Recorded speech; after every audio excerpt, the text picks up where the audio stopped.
Good evening, ladies and gentlemen. Welcome to another fine edition of another JSR endeavor. Another one of our streams here at Dover Raceway, here in Jamaica for our international viewers.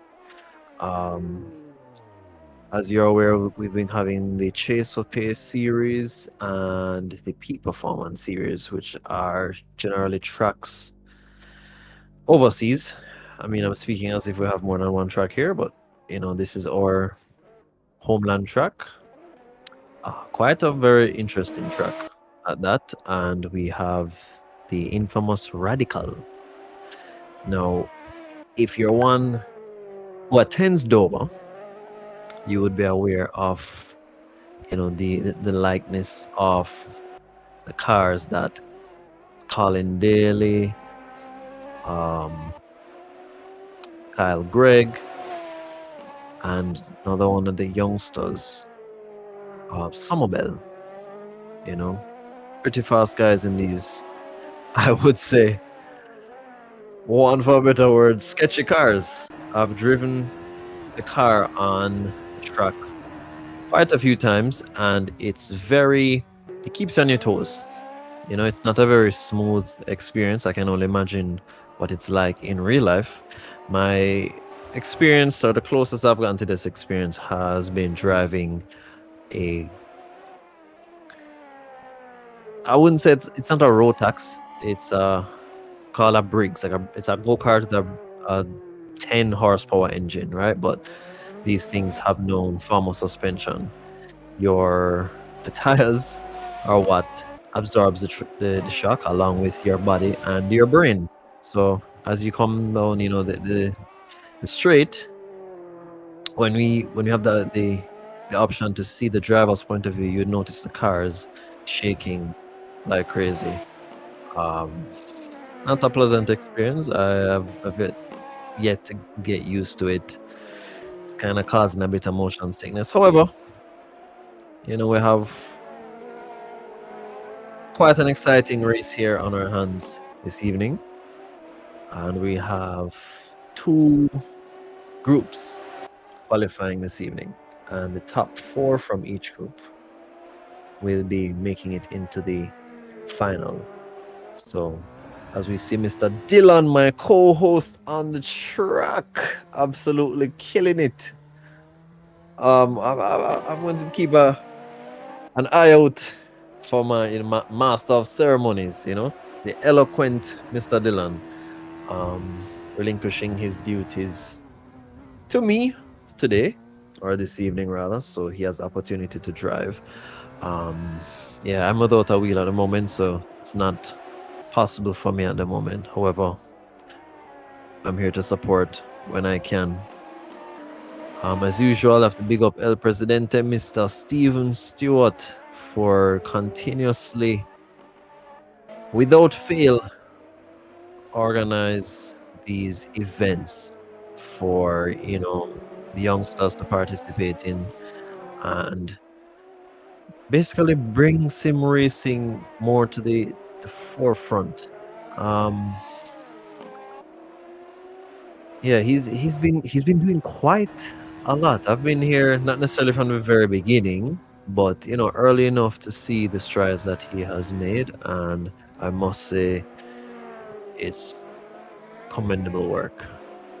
Never stops, always something interesting, always something new, and we're looking forward to see what is in store next. As you know, he has recently become distributor of Moza.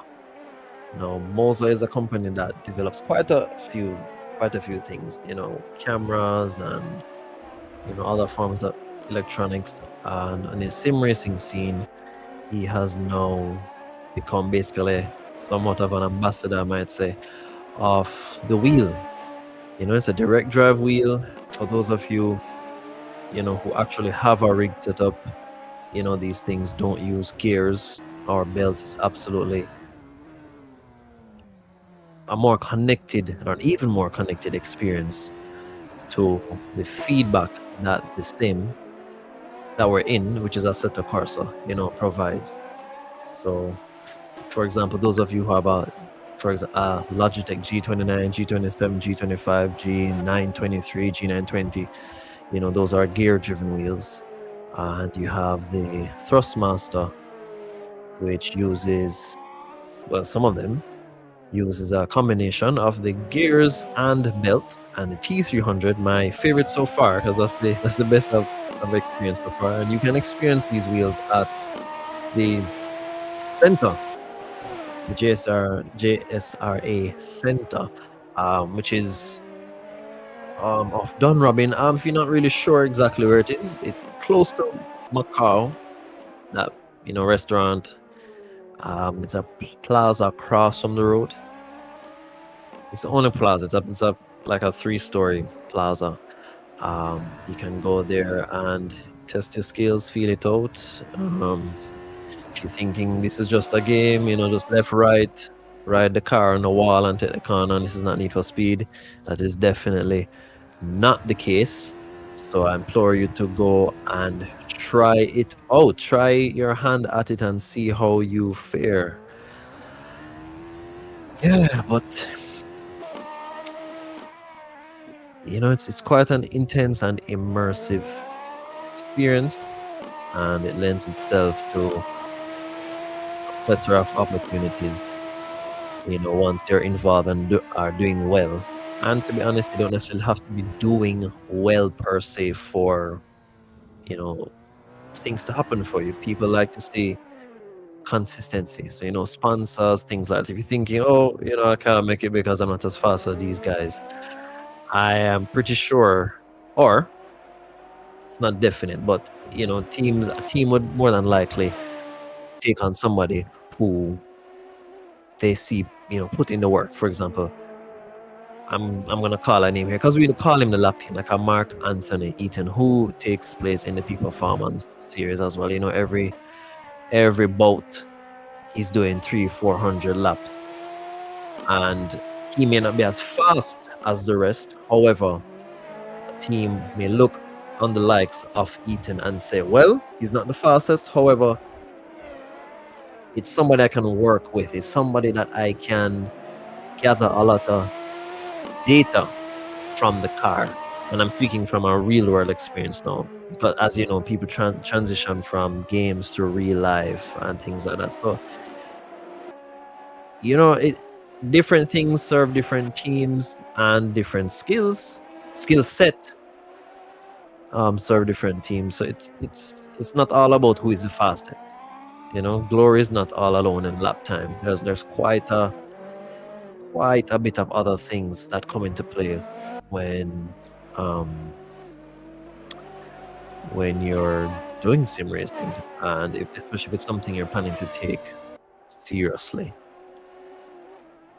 So as you can see, we have about 2 minutes, no, well, about a minute left in qualifying in Group A, and we have Jaden Harrison atop the timing sheet with a 1:14.193, with Mr. Brian Dylan Eastman about within 2 seconds of each other, but more than a second away from Jaden's lap time.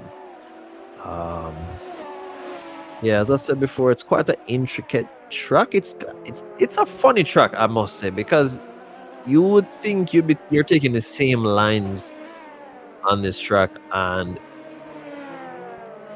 my experience is that the times don't necessarily come out as consistently, repeatedly as you'd expect. And I think that has a lot to do with the undulations on the surface.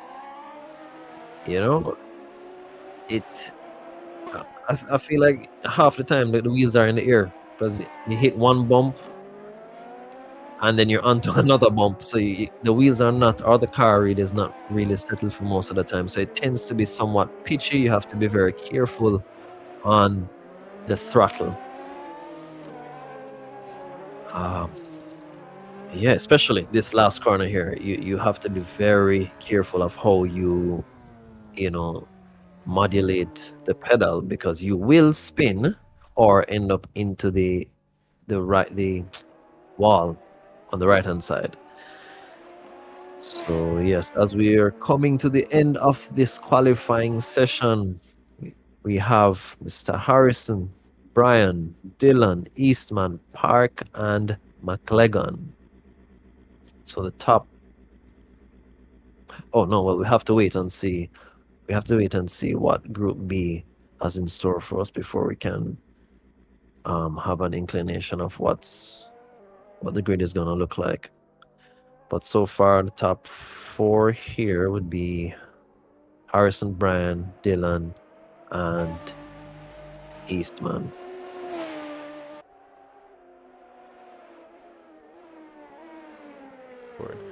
And good evening, everybody. I apologize for the delay, but listening to my co-host for the day go on, I just felt so comfortable, being able to just leave him to handle his business and keep everybody occupied until you have to sadly bear through my voice for the next hour and a half.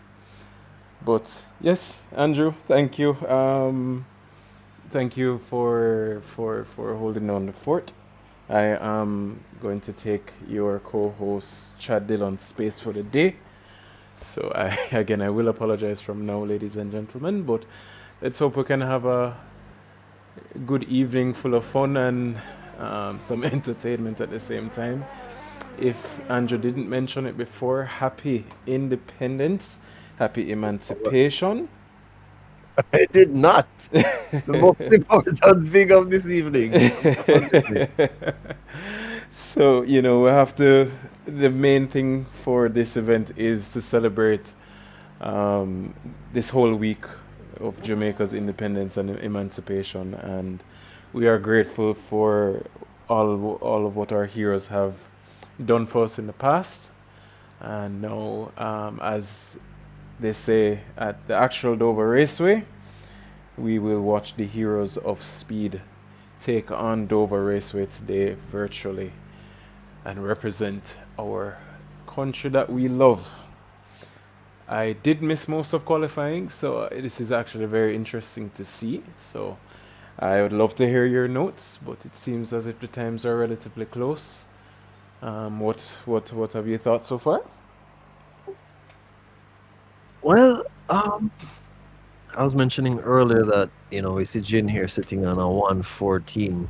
He may possibly break that barrier. However, I was making the note that my experience on this track is that you can't really get consistent back-to-back times on this track because it's so bumpy. So in your mind, you think you're going around and okay, this lap is okay, but the bumps, I don't know what it is. It just seems funny to me. So 1 minute you're on a 114.5, for example, and then the next lap you feel like you're flying, you're taking the same lines, and then you're, I don't know, half a second off the pace, but you think you haven't made any mistakes. So I think there are more, I guess, nuances that you have to pay attention to that I haven't necessarily figured out as yet to keep it consistent.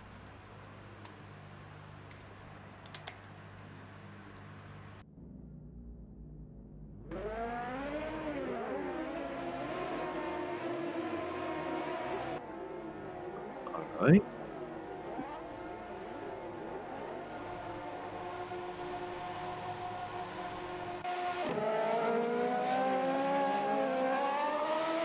And we're off, and Jaden Harrison centering the track, blocking off that line from Nathan. Has a good exit by compromising the entry. Now Nathan is right behind him, going into Pinky's Bluff. One of the more scary corners after that apex, because it's easy to end up into the bars if you're not careful. However, seems to be a good start nonetheless. Nathan right behind Jaden, trying to keep it as steady as he possibly can. Mr. Dylan right behind Nathan. I'm hoping to see something very promising from our co-host here. We spend most of our time, in the booth just talking, but I guess Independence Day brought out his fighting spirit, which he's planning to take out on track this evening. So far, I haven't seen any visible incidents. We all seem to be keeping it on track. The gaps, however, are opening up quite a bit in the first lap.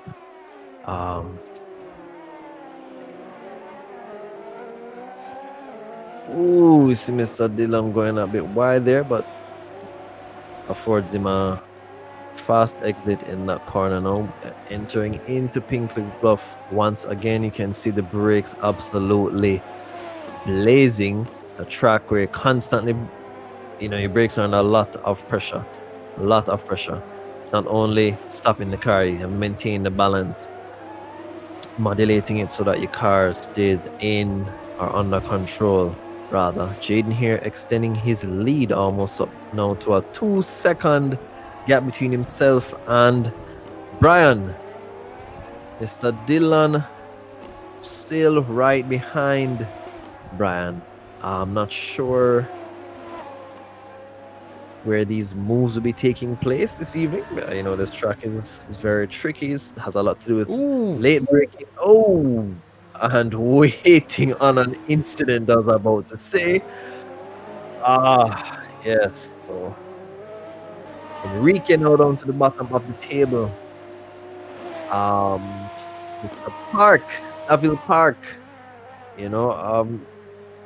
Somewhat of a, I don't want to say a one-hit wonder, but he hasn't been here since his magnificent race very early on into the series. However, he's back here and now in 4th position. And it should be noted as well, Andrew, that it is the top 4 that will be moving on to the finals, as it seems as if your co-host, Mr. Dylan, seems to be lining up to make a move. Where will that be? I am not sure. Why? I was just saying that. I'm wondering what if he's gonna employ some of my strategies, because he thinks I'm a villain in terms of my approach. However, I don't think he needs to worry at this point because he's way behind Avila. What would you do? Would you be attacking? Would you be trying to pass, or would you wait until Nathan makes a mistake? Oh no, so I have that mentality where I'm going to put the car in your rearview mirror and you're not going to get me out of it until you make a mistake. So I do believe, and Kurt Moss does employ those tactics very well, where he's very patient, looks for that move, that one little mistake that you're going to make, and then bam, once he sees that little glimmer of hope, he's going to make that lunge. Right, but he always does it sensibly and just thinks it through before he rushes. At Dover, I'm not sure. The only 2 places I can really consider making a dive is turn 1 and maybe by Carib Cement if you really get a good rundown. It's just such a peculiar track. But again, I am in the commentary booth, so you never know. But my thing is, it's the top 4 that will move on. You have pace. Don't make any dramatic decision. Don't do anything too drastic that's going to cause you to end up in the pits like Mr. McLagan at the moment. Well, I think he may have lost the car in that instance, because throughout the practice session he was being well for the most part, but kept on spinning out. And I'm not gonna say it's a skill issue. It's probably a practice issue, because this track is not. It's not easy. It's not easy. No. Yeah. And as we ride on board with Chad, I will help you with that thought, as you can see how he bounces in that 200 horsepower radical. So sorry to cut you on your point. Please go on. No, man, that was fine. He took that very smoothly a while ago. A co-host, dishing out belt here. I know it's a matter of time before he catches Nathan again. But I notice he has the Gran Turismo livery as well. Steve, would you like to tell our viewers what's going on with Gran Turismo? Right. Sorry. So just to elaborate on your point, um, this is an event that we are looking forward to with Palace Amusement, where we are giving away 3 tickets to the top 3 Jamaicans um, that place in the main race. I did lose a little bit of a little train of thought there when I was reading the chats. So just to confirm to Mr. Massive and Mr. Wallace in the chats, it is going to be 2 groups of 6, Group A and Group B, and the top 4 from each shootout will battle it out in the main race later down. So we will go over the details throughout the duration of the race, but the long and short of it is this is basically a race shootout to qualify the top 4 from each group, in after which we will have a 10-minute main race as well as a 10-minute reverse grid sprint after. Alright, so we will go over all of the details in the next break, but just to give a little bit of clarity, that is the format for today's Independence Day shootout, as Mr. Baron gets very squirrely there coming out after Carib Cement. He is pulling a little bit of time on Mr. Dillon. I'm not sure if Chatty is just maybe sandbagging, maybe hide his true pace for the main race, as he knows that the top 4 will be moving on. Yeah, I think it's a smarter approach to just let Nathan, do his thing and stay back because Eastman is, what was that, 28 seconds Right. behind? Yeah, I mean, at this point, I don't see the wisdom in necessarily ruining the race right now for you. And you have 3 minutes left. That's a minute. There's 3 laps left. Just take it home, qualify, main race. Exactly. It's as simple as that. No need to pressure it. You have your position already. Just do what you have to do and get your butt back home. I am I think you need, disappointed. yeah, I think you need to check Nathan's computer because I don't know if he took the Pegasus comment to heart because both his chase for pace, and the peak performance are all pure white liveries. I don't know. What about his livery pack that just does not want to show up? Brethren, I don't know. I am. I. It's on our end. I must apologize to him. However, at the same time, I have no idea why it keeps happening. It's just very unfortunate for him, if I am being honest. To be honest, it has become his signature It for has. this season. It has. It has. It has. The plain white card in peak performance. Yeah. Oh boy. So yes, we still have Mr. Harrison at the top of the time sheet.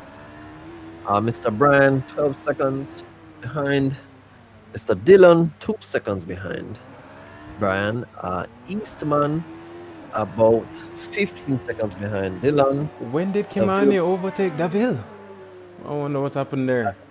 It's been a while because I saw the name. I didn't know when the switch happened, but Right. yeah, I'm not sure. Well, so we are, I am excited to say that we do have Trinidad with us this evening with Dominic Charles, I'm one of his biggest fans. Quick, sensible, and I know he's racing in real life now. So, we were talking about it the other day, just how you can move from sim racing into real life racing, and it does translate. He even gave me a little joke where he was basically saying, the people that he races with kind of look down on him. Not in any disrespectful way, but just you're a sim racer. You're digital. You're not Yeah, man, with game us. thing. Yeah, it's a game. But yet he's at the top of the timing sheets in real life and in the sim. So What exactly is he driving? I believe it's a Honda Civic. It could be a EG. I don't recall at the moment. But I know he is in his class and doing very, very, very, very, very well. I Yeah, would man, have to machine. confirm which car he is driving. I don't remember at the moment. But hats off to him. Happy to have him as well as his counterpart, Mikhail Charles. The two of them have been racing together quite a lot in the past few races that we've held, and they're always, and not with just us, even with the CSRO. And it's always funny when you watch what they're doing because they say it's not team orders, but there's just sometimes Dominic just pulls up and then Mikhail just slightly just inches off of the racing line for a second and then just lets Dominic go. So it's always entertaining to watch. I could just be talking out of my behind, however, I always love to see it because I wish we would have that kind of team play as well in our races. Oh, As Jaden, ooh, well, luckily he did pull his there. gap. Yeah. Yeah, the team orders, I always say it, even in our own race, we need to have team orders against mass as well. We have like, mass is blazing everyone the majority of the time. We have some team orders, second and third for a while, work together to keep mass at bay. But second and third generally, Mr. Harrison and Eaton, who are as competitive as it gets. So aside from Mr. Moss being the fastest, there's just always something to watch in this series. It's great competition. So yes, we're on the final lap here. Um, Unlike the Chaser Pace and Peak Performance series, there isn't a required pit, it seems, in this first leg of races. Not necessarily sure how that will fare in the main race once the positions have been concluded. There's no. Okay, so I'm getting some information that yes, there's absolutely no pits. So it's a drive to survive situation. Drive until you can't drive anymore and see how well you can do. And Mr. Harrison has just completed his race, or his first race here, and has claimed top spot. Mr. Brian just made his entry into the second stop, and we have Mr. Dylan securing the third spot, followed by Mr. Eastman. The Mr. Stewart's, I don't even to call it an underdog or his hope. But either way, Mr. Eastman always showing up and always basically proving my point initially where I'm saying you don't have to be the fastest, but as long as you continue to put in the work, continue to show up, opportunities will present itself. And he has indeed secured his spot in the main race. So there we have it. Mr. Harrison, Brian, Mr. Dylan, Eastman, Delville Park, and McGregor. The last two will be,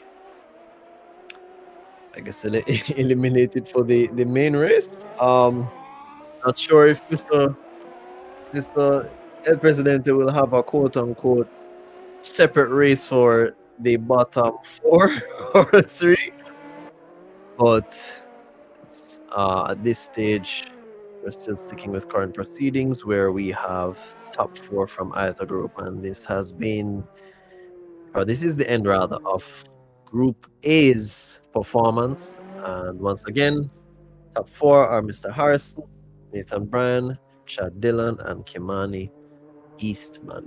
So we await Group B's setup.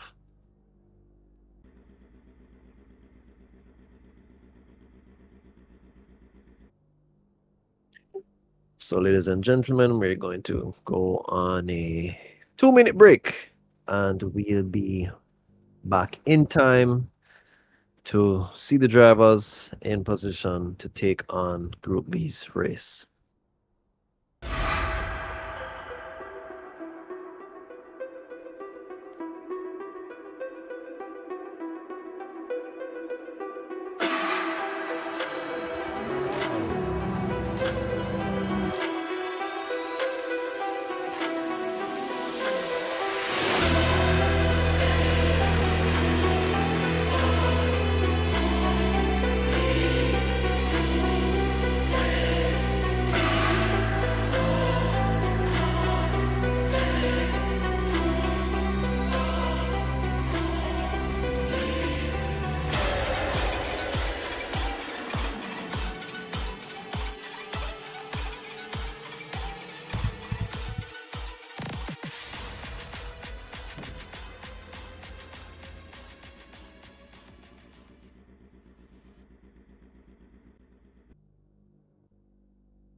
Okay, ladies and gentlemen, we are back for Group B shenanigans.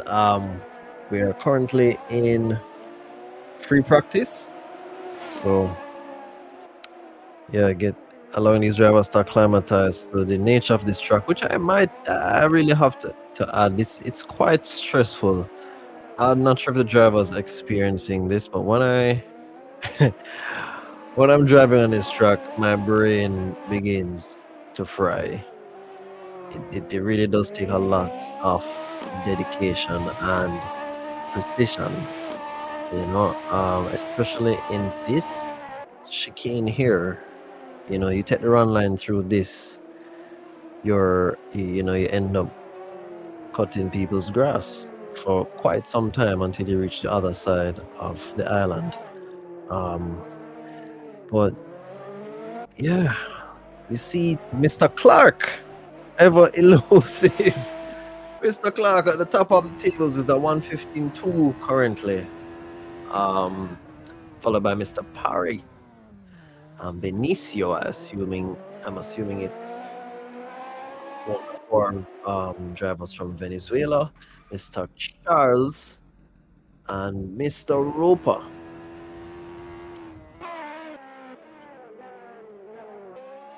Oh, my apologies, there are two Charles. Um, Dominic Charles and Mikhail Charles. And for those who are interested, previously Mr. Dominic Charles, who actually races, drives a Honda EG. So he has moved from, well, he hasn't moved. He's clearly here driving in the same, but he has somewhat added the real life racing to his portfolio. I have to say that the EG, I'm not a Honda person, but if I were to drive one, it would definitely be the EG platform. I don't know. I just love that car. Just want that chassis with some overpowered engine that don't make any sense and drive into the sunset. Um, but yes, Mr. Dominic Charles, as we were just speaking of him, is now at the top with a 114.5. Right? Some alien times here. And as you are aware, the top four from this um setup will be added to the top four of the Group A's race for the actual race.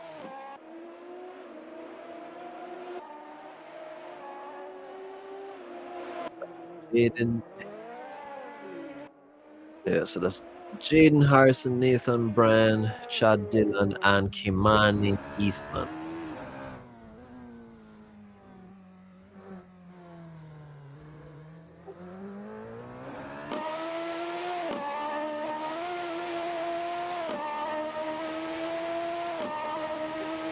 Yes, see Mr. Charles attempting another lap. See if he can improve on this 114. Jaden, okay, so I guess he won't have the opportunity to do so. Jaden basically did a time of 114 flat. Uh, so we may possibly, depending on how things, you know, go, we may possibly see a 113 here in the race, depending on how these drivers, begin the race and how it continues.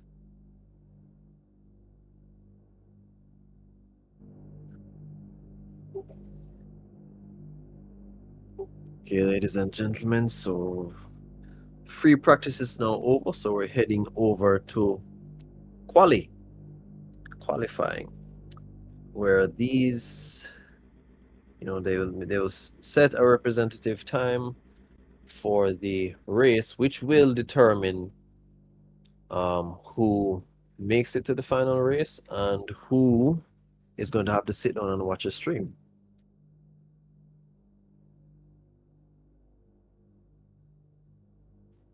Yeah, it's the nature of driving. You can't win them all, but you know, maybe next time. As I said, the JSR is always putting on some kind of event you can, join.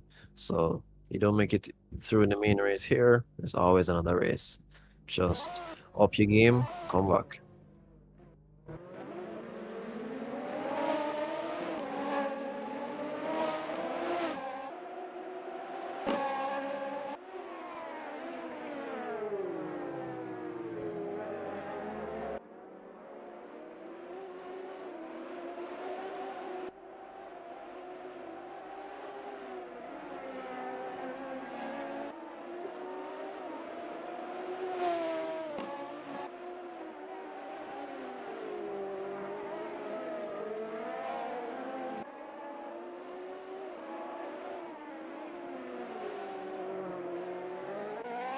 So we see the drivers not wasting any time there. Everybody launching out of the pits as if it was a drag strip.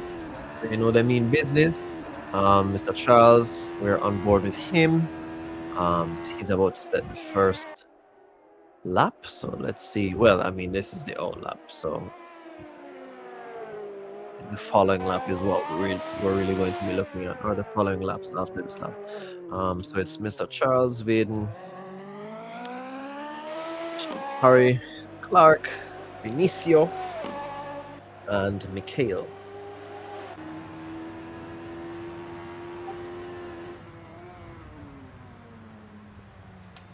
All right, and ladies and gentlemen, I will apologize. This is not our typical streaming PC. I know we are typically held to a higher standard, and we typically have all of the overlays correct, but due to unforeseen circumstances, we had to do a late change. So just see with us. I hope we can still bring quality to you guys and you still enjoy the racing. We are noting you guys in the chats as best as possible, but this is not our typical setup, but bear with us for just today and I hope you enjoy. But yes, I am pretty excited for the main race, Andrew. I am if I'm being biased, I am excited to see what Mr. Dillon can do. We did have a race about a month or two ago where he, Jaden Harrison, I, and Mark Anthony entered into a Panama race at Watkins Glen, and he was the sole survivor. I think he finished in I believe it was P6 out of, I think, 20 drivers to start, or a couple. I think it's about 2024 in that region, and he's not a rookie anymore. But Dominic does a 114 flat. How did I miss that? Oh my lord! Yes, so the race is on, ladies and gentlemen. The race is on. Jaden and Mr. Charles swapping identical times, basically. So you know this race is going to be somewhat of a spectacle. But yes, I agree. Mr. Dillon was likely to be the one to make it out that race because he's more a man of, I would say, patience. He's not necessarily as daring. No, he chooses. No, I'm going to fight you there. I'm going to fight you there because he criminalizes my. My way. When I say I'm gonna do this, he says to me, "Yes, you're going to jail for that because there's no way." Right. So I would think he would have been the one to survive that race. And again, it goes to show you don't have to be the fastest, but if well, in his case, he'd be the smartest there. But you know us, we like the excitement and the bag of things. No, honestly, I had to laugh when you said it because. In my experience, Andrew, with Mr. Dillon, he's not one that typically likes to wait. Right? He's not anywhere near patient. So even in ACC, what we've been doing is we've been trying to join the LFM series on Assetto Corsa Competizione, and long and short of it is you need a safety rating of 85 or 95. I believe if you get 95, you get a boost in your ratings. And every race that Chad and I did, I always told him I would start from the back. I have no issue starting from the back and making my way through, through the pack, because I like to watch what you're doing, force you into a mistake, and then I will try and see if I can make a move here or there. And for whatever reason, my safety rating was moving up one by one. So I am at 92 at the moment. And when we started this challenge, I believe Chad was at 82. And as we went along, mine went up, Chad's went down.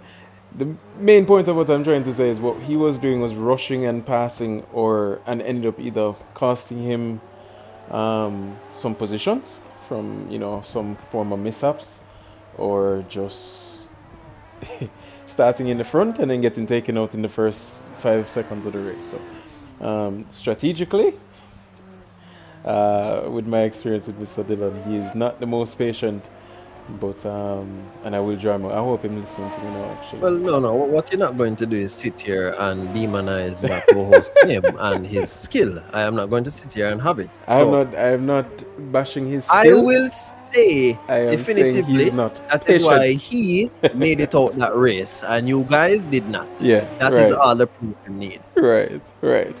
Fair point. And just to bring a little notice as well. The main race will not have a qualifying session. So the fastest time from Group A and fastest time from Group B will be your starting position. So Dominic Charles with a 1 minute 14. If he is to move on to the next round, he would be on pole position. If nobody beats the 114.06, then Jaden Harrison would be in second. This is all things barring, and Dominic actually moving on, which we do expect him to move on to the next round. However, again, this is racing, so anything can happen.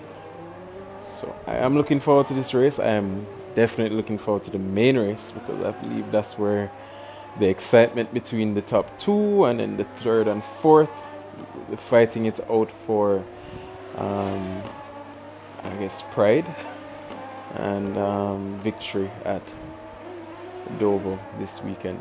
I will also mention this is Vinicio's first time driving the track. Our friends from Venezuela.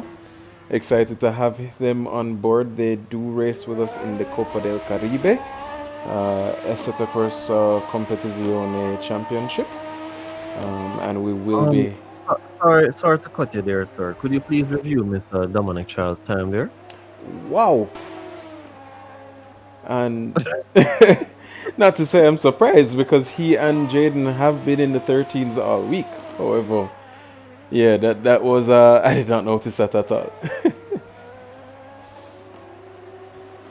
I did not notice that at all.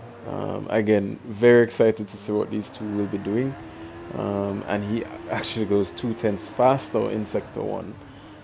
Let's see what he can do and pull off in Sector 2. I believe the track record for this track virtually, to my knowledge, and please in the chat if I am wrong, please correct me, but I do believe the fastest time is set by Khalil Rickford from Guyana, and I believe it's a 1 minute 11. With the other radical, right? Or this one? I believe it's this one, as Dominic Charles does improve on his time. No way. I'm seeing a 111 in this radical. No way. I cannot imagine. It must be cutting the grass. How? Yeah, I think he posted that video online as well, if I'm not mistaken. And sorry to cut you, this was on your server or at home? No. It wasn't on my server. I'm not sure if it was on a CSRO server or if it was done offline. I don't recall at the moment, but I will confirm. And just a shout out to the chat. Mission, please state what you want to say, Chad and Patience. Please let me know.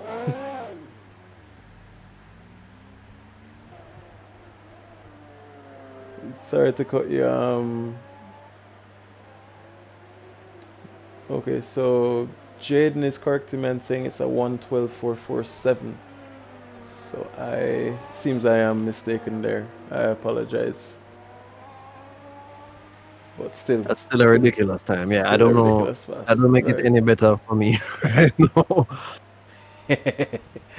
I do see Mission making mention of that Formula 4 car that found Mr. Dillon and Mr. Wallace quite close and engaged in the Monaco World Cup qualifier. Sorry? Yeah, I have a question for you. Who named Chad? Oh, I'm speaking of your co-host, Mr. Dillon. I apologize. I was asking for the question on behalf of someone else. Okay.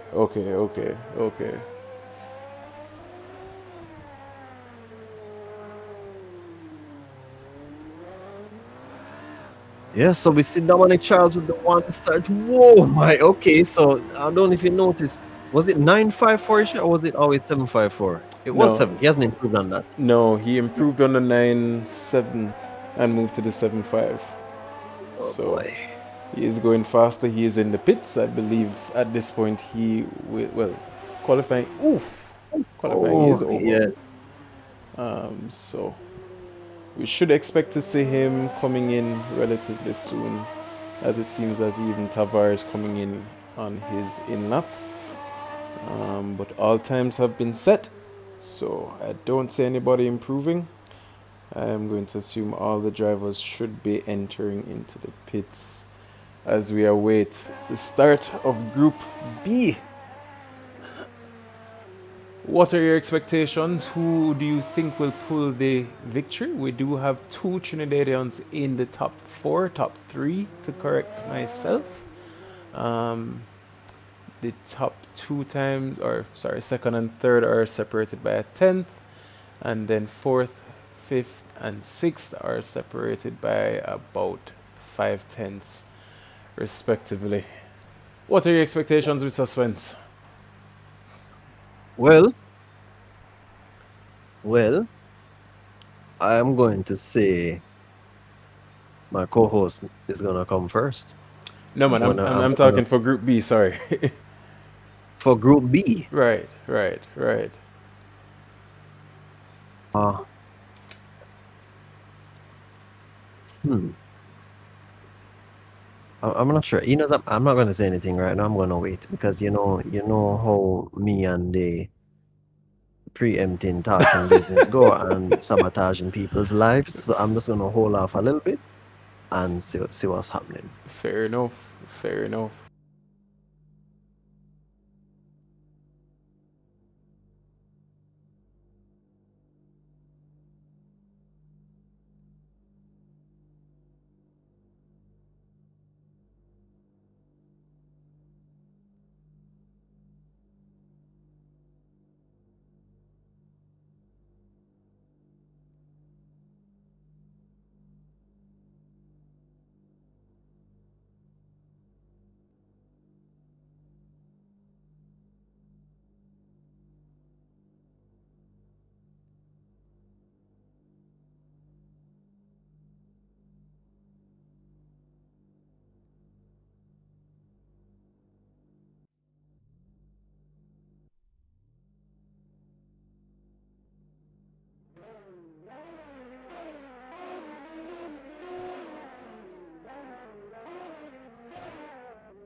And we're off, and Mr. Charles with Mr. Clark with an even better start here. Possibly on the outside, can he take it? No, Mr. Charles is still maintaining that position. However, Clark with Ouchie, a spin here. However, ouchie. Mr. Charles still in good standing after that incident. So we have Kale. Dominic Charles and Mikhail Charles currently right behind each other. And Kale Mr. definitely got Mikhail to. Baden Right. Roper now in third. So he did make some places up. So Let's see yes, if he can separate the top two. But as we did state earlier, the Trinidadians do like to play the team game. So,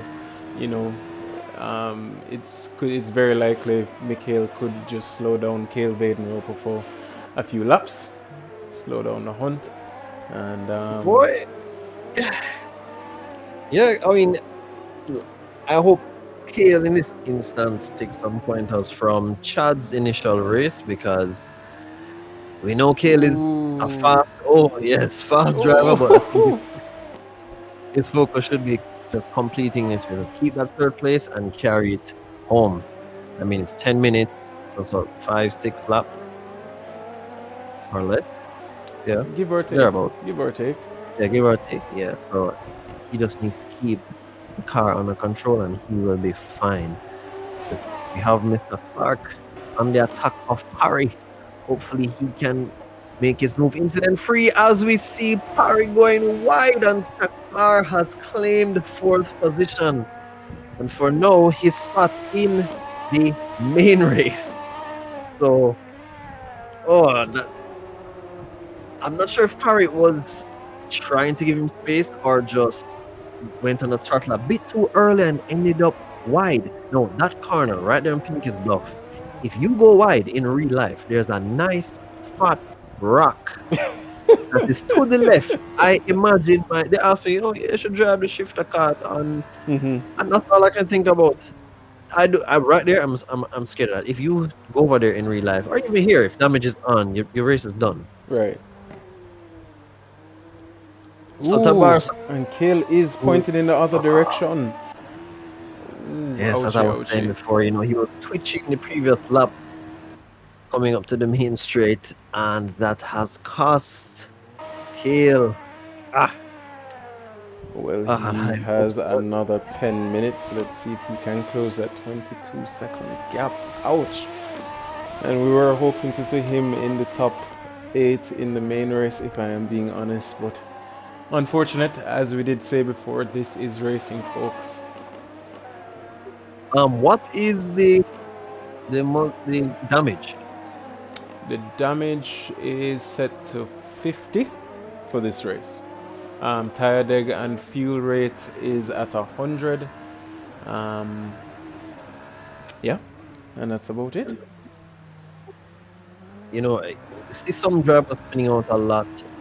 Well, not necessarily a lot, but spinning out. So we saw Enrique spinning, and we just saw Kale spinning. And as Mr. Dominic Charles was saying, this track really is dependent a lot upon the setup, because we see the difference in, for example, we saw Parry going up the hill and we saw Kale going up the hill. Kale's car was fighting him like some wild bronco. Right. It wouldn't stay steady. So that would, give some insight as to the difference that this setup does make. Well, you do, at the end of the day, the main thing, especially at Dover, is not power, it's suspension and brakes. So, especially for a track so bouncy, the tune is 100% needed.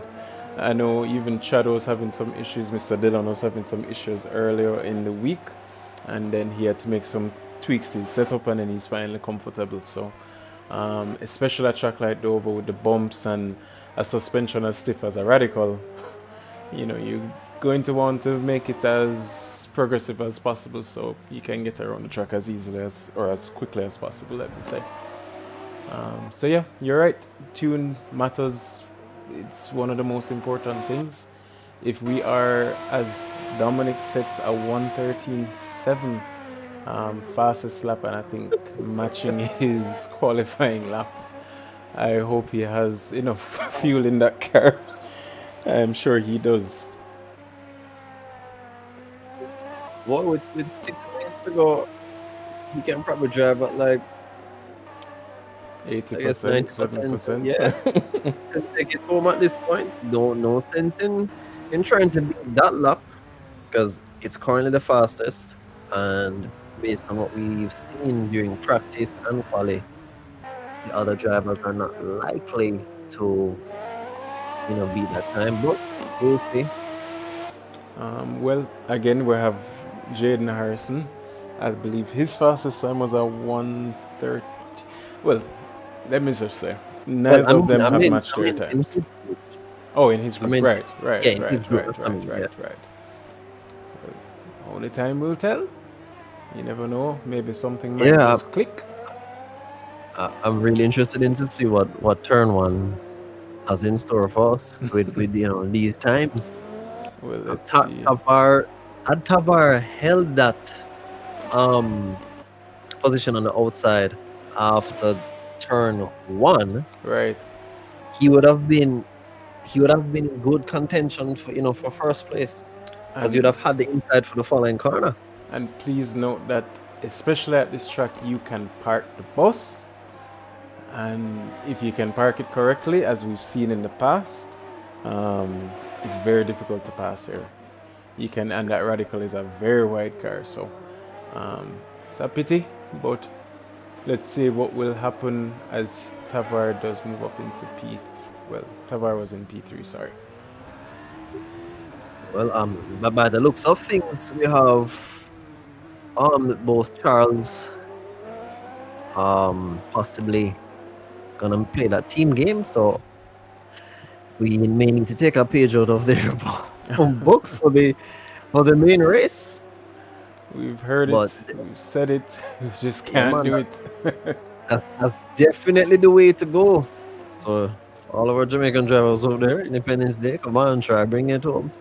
These drivers are no joke, and you guys have the talent. So let's As get some fun, exciting racing going on. Dominic does improve on his time with a 1:13.727, and he is just out for a Sunday day stroll and he's just saying, all right, we have open air. My tires are warm enough. Let's get some leather. Remember what leather to Armstrong? Let's get some, this track as grippy as possible. Boy, to have mad respect for these drivers in real life, because I can't imagine barreling down the main street, coming up to the Goodyear corner, and pressing my brake, only to find out that there's no brake because the lines have overheated, or the pads are too hot, whatever the case is, and end up into the barrier. This track is really, really something else. So yes, we have Mr. Charles, 12 seconds behind Mr. Charles, Dominic. So it's Mikhail behind Dominic, and Clark another 12, 13 seconds behind Mikhail. Harry, close-ish 5 seconds behind Clark. Vinicio 10 seconds behind Parry, and Kale about 15 seconds the drift off Vinicio. So as we have 2 minutes left in this session here to conclude the standings of the main race, it's looking like Charles, Clark, and Parry. So barring any incidents within the next, this would be what, 2 laps? Maybe.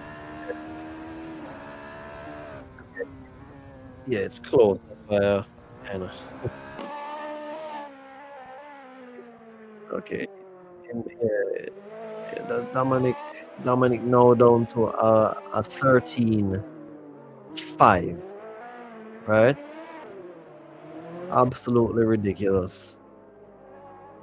But a 13.5, ladies and gentlemen, the fastest time so far. So undoubtedly he would start in pole position.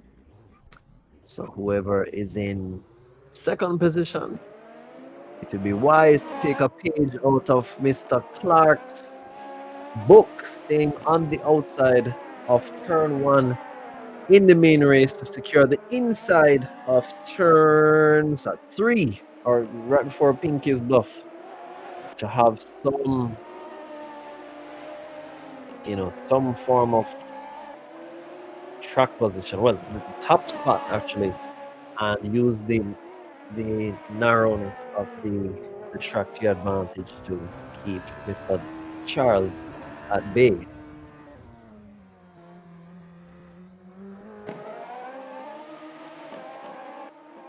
So we have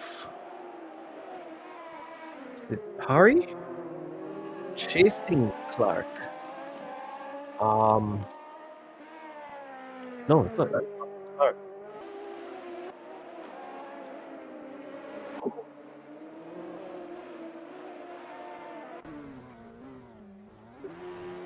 Okay, not sure what happened with Mr. Clark there. However, he's in fourth position, and Vinicio is right behind him, trying to claim this spot so that he can be promoted to the main race. However, the gap has once again extended in a couple of corners.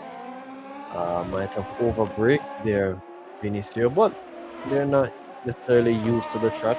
First time Vinicio is on this track, and he's doing pretty well, I might add, because he's not really spinning as I was quite prone to, and still prone to. Oh, the back stepped up there a bit, on this track. So, commendable attempt by Vinicio as Tavar continues to extend the gap between himself and Vinicio. So 7 seconds now behind Parry, and comfortably enough in front of Vinicio. Tabar just needs to take this home. So I think we're on we have one more lap after this. All drivers have one more lap. The leader is on the final lap currently. So as things stand, for the final race, to the ending of Group B classification, we will have D. Charles, M. Charles, so that's Dominic, Mikhail, Harry, and Clark.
You're live. Dominic Charles, top spot with the overall process stand so far, followed by Mikhail Charles, second position, Mr. Parry, in third spot, and Mr. Clark securing final spot available. Final TV crowd.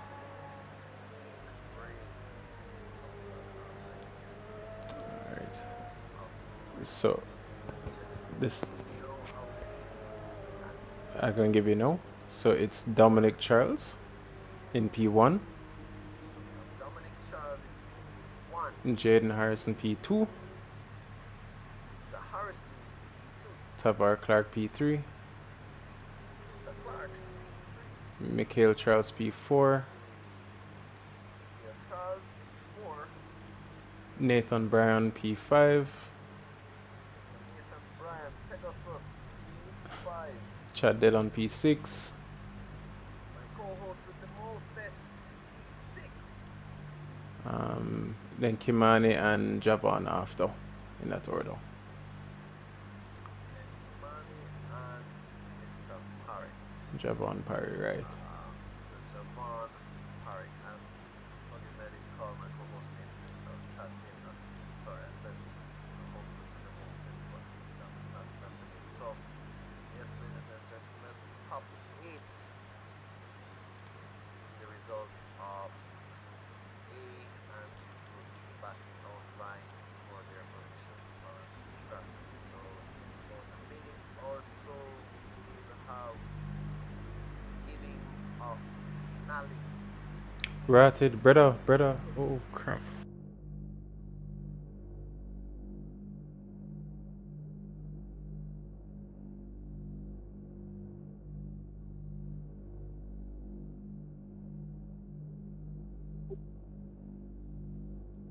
Okay, so yes, we await our drivers to enter their grid positions and begin the finale of this week's Independence race.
So my apologies again. I'm not sure if you heard me previously, but they were having some technical difficulties.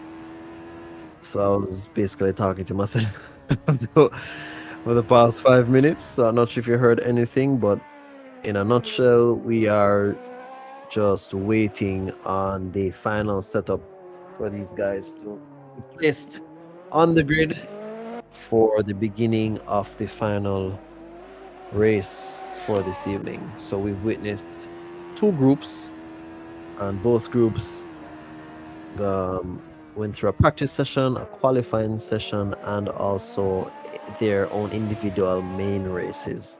So the results of those two main races, the top eight being, the top four from either, will fill the spots for the eight spots in the final race for this evening. So we await that setup. So we'll see you in a few.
So we're back here at Dover Raceway, ladies and gentlemen. We'd like to big up Mr. Pendley as usual in the chat.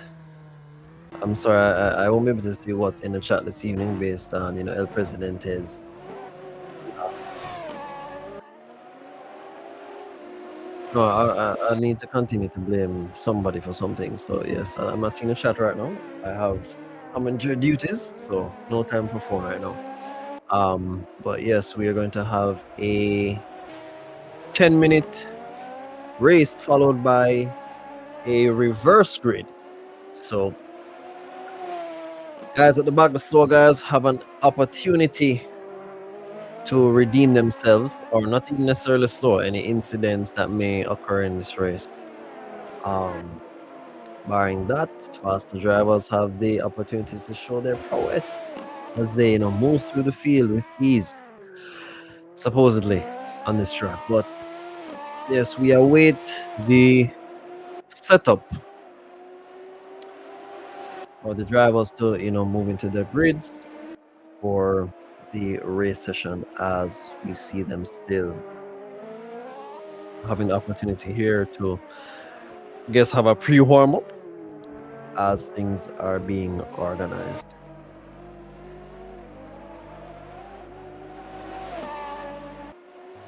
Yes, and I am back. I again will apologize for that blunder a little bit earlier. However, again, I do reiterate that we are not using our typical streaming setup. Um, but yes, I'm glad you guys are enjoying yourselves and laughing at my stupidity. Um, but yes, as we get back into racing, we do see our top two drivers, Dominic and Jaden, each battling it out for their individual country's pride. Jaden going 300ths up on his personal best, uh, followed by, I think, Dominic Charles is maybe going around pinkies at this moment, as you see him in the background. This is it, ladies. Ooh! As Jaden does like to get very close to those barriers. He does make a little mistake there on the entry of the S's. But yes, I am excited. Andrew, this is, I think, obviously it's the main event. It's the fastest 8, especially up to top 5, top 6. I'm pretty excited to see what they can do, So, what are your expectations? I know you don't want to call down anything, but I'm the one managing the camera today, and we haven't seen that bad of a, of incidents. So, let's say we are safe for the commentator's curse. Well, you might have to keep the camera on Dominic for a while to even things out a bit, because as Jaden said, he's out here hot lapping. Because I'm saying, yeah, man, take it easy. You're already in lead, 10 seconds, 15 seconds in front of the person behind you. You already secured top spot. This man is still adding insult to injury. But as you said, yeah, it should be a very exciting race. Really looking forward to see how Mr. Dylan fares in this race, as don't get to see him race that often. So this will be, I think, my second time. Initially, the first time he ran out of gas, but that would never happen to him again. It's very calculated, and calculated to a T. Car shut down right in front of the finishing line. So that was funny. That was funny. I'm excited to see what happens this evening with that. Also interested in seeing Mr. Eastman, to see how he will contend in this race. He's not really a battle-oriented driver, meaning he seems to focus on his own race, which is really and truly probably the most important thing out of everything else. Everything else should come second. The aim is to finish. Yeah, you should take risks here and there and whatever, but you're trying to get points, you're trying to get on the podium. The most important thing is your race. Focus on your race, and you should be fine. Can happen. And it is just. Especially. Sorry to cut you. You can go. Oh no, I couldn't continue. Yeah, especially on this truck. Especially on it, right? And just a reminder, it is the top 3 Jamaicans from this race that will be getting a ticket to the premiere of the Gran Turismo movie, premiering in 2 weeks. A movie that I must say, Andrew, I'm extremely excited for. It is based on a true story of a sim racer graduating from Logitech to a real life car and a real life racing career. And there are so many opportunities that comes in the space of sim racing, whether the masses want to believe it or not. from day one discussions with Rory, your other host with the most, discussing the Porsche Cup, where drivers were gifted a Porsche 911 GT3. They were given a $50,000 US dollar watch. We see so many stories of drifters who have never touched a real car, much less a drifting car, and they can transition from playing a video game or a simulation and transitioning into real life racing. So it is something that we firmly believe in. I think there's so many opportunities that this thing can present for us. We just need to capitalize and make sure that we grasp it to the highest extent. But Well, yes, I agree with that, and I believe this movie is coming out at the the right time. Um, for those people have an opportunity to see someone transitioning sorry to cut in. you. I just want to run down the lineup quickly, as we have Dominic Charles, Jaden Harrison, Tavar Clark, Mikhail Charles, Nathan Bryan, Chad Dillon, Kimani Eastman, and Javon Parry. So sorry to cut you there, Andrew, as the race does begin. Lights out, and we go racing as Mr. Charles on where? Oh, he's not even in the camera. No, that's Oh, that's Jaden what Harrison happened? in What P1. happened? What happened to Dominic? What I happened don't there? know what happened there. But Jaden took that advantage and said, I am gone. Unless did he jump the start? I I am don't not know. That seeing was anything. strange. Right. That was a huge gap to pull in the first 100 meters of that race. So we do see Jaden with a 1.4 second gap. Interesting to see. I would love to see the Yeah, replay of that. that was some phantom business right there. Because Charles seemed to have a really good start, and then all of a sudden, Jaden was just it was ahead. no one there. Yeah. Not So sure what Mr. happened Yeah, there. Harrison 1.2 seconds ahead, and the lap. I mean, they're about halfway, Ooh. or more than halfway, a little bit over half, 3/4, and already Yeah, up. no. Mr. Clark 3 seconds behind him.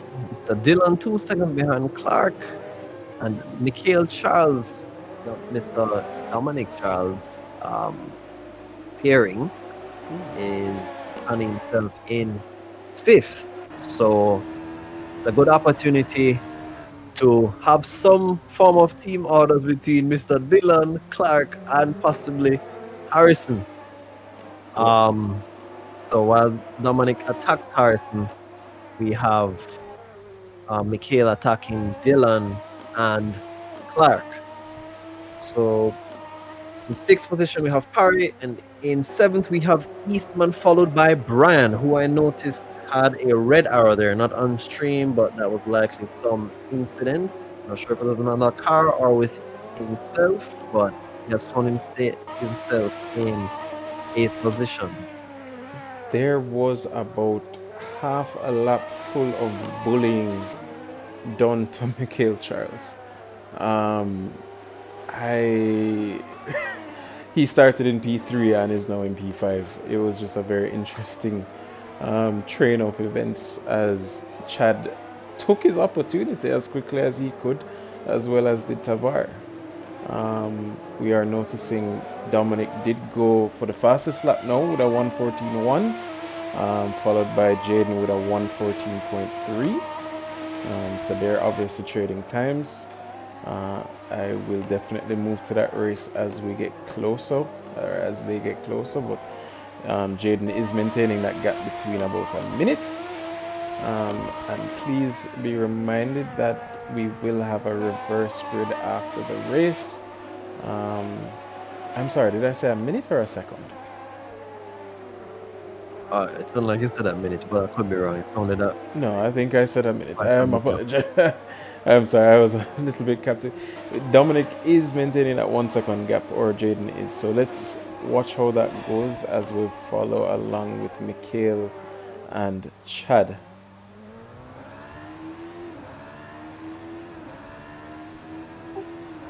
one of the best things you could have done for this race is have this hectic track and then give them like 30 seconds to complete a race. I'm exaggerating, of course, but 10 minutes, these drivers are going to be totally on edge trying, vying for top spots. So it's going to lend itself to some serious battling here as we see Charles on the tail, Mikhail Charles rather, on the tail of Mr. Dillon.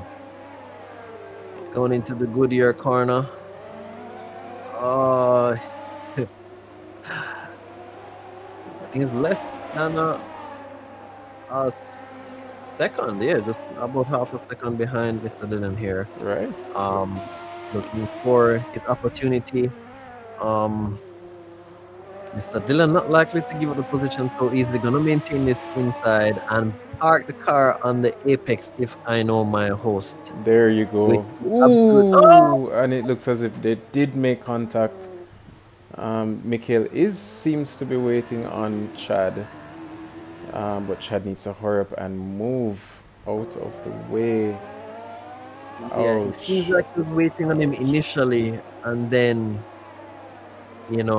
what was there contact? I'm not sure. I didn't see it clearly. Was there contact or was there? It looked like it could be a tap, but I can't say for sure. So it's better we leave it until we review the race. But nonetheless, it is unfortunate for Chad. Let's see how he can make backup places. To get up in the positions, as he is behind his very good friend Mr. Javon Parry.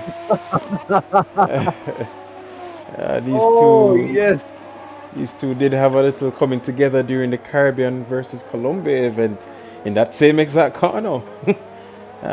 So very amusing to see them find themselves back to each other. Oh, this should be interesting. We'll have what's this now? About 3 laps left? 4 laps? Give or take, it's 1 minute and 10 seconds, so maybe about 5 laps left because we do have a +1, so maybe 4. Yeah, give or take 4 laps, right? Oh yes, it's quite a bit. Yeah. Right. Yeah. We do notice Dominic has reduced that gap to 0.5 of a second behind Jaden Harrison. He did do a 1:13.9 with Jaden doing a 1:14.3, was it? I could be mistaken, but clearly putting the pressure on now for the last 3 minutes of this race. Will Jaden be able to hold on? Again, I believe if you park the car where you need for park, you have a very good chance. For sure. There's no real passing here like that unless you're making a you're mistake. Jaden himself. Right. Because I guarantee you, had it been Jaden behind, he would have found some way to get past. Some way, yeah, man. I will remind you that this is Dominic Charles, and he will find his way if he needs to find his way. And what I respect about him as well, him and Kurt, they're just two very patient drivers, and they'll just look for your weakness and attack it. Obviously, we have to root for our local driver, and I am one of Jaden's biggest fans. So I am crossing my fingers as we come past the start-finish line. With 2 minutes and 30 seconds, Jaden sets the fastest lap with a 1:13.852, with Dominic Charles setting a 1:13.882.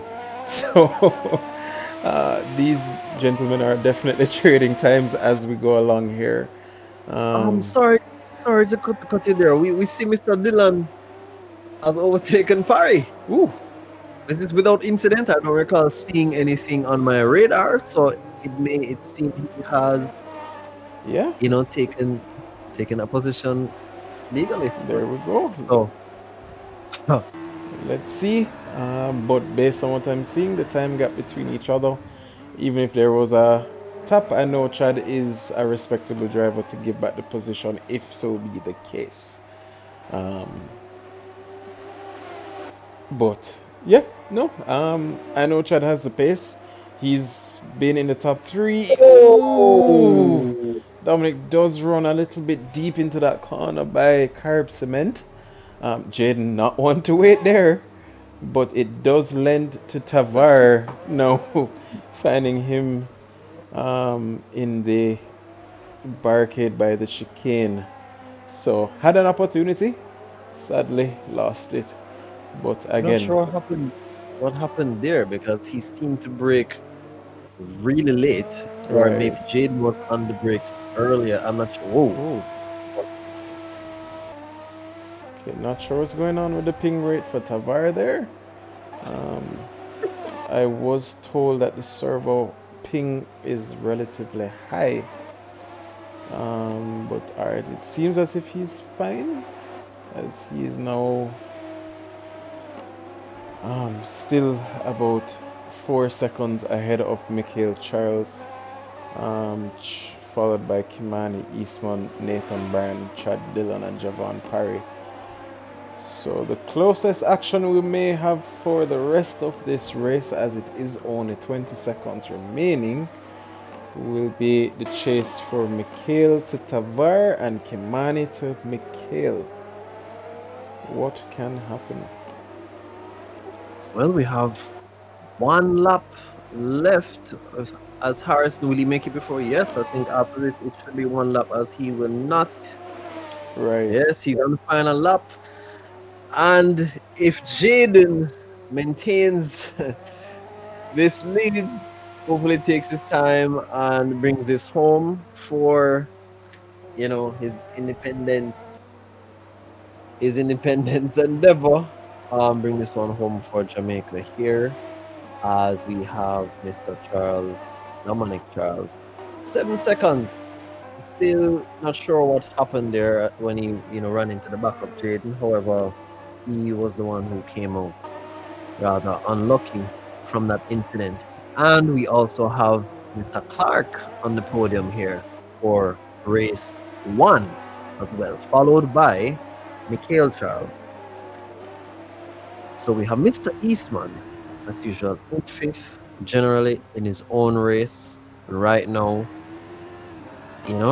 doing pretty well, Yeah. because the guys ahead of him are no slouches, and he has been consistently showing his own consistency in the Chase of Pace series and the peak performance. So definitely one to watch in the upcoming events.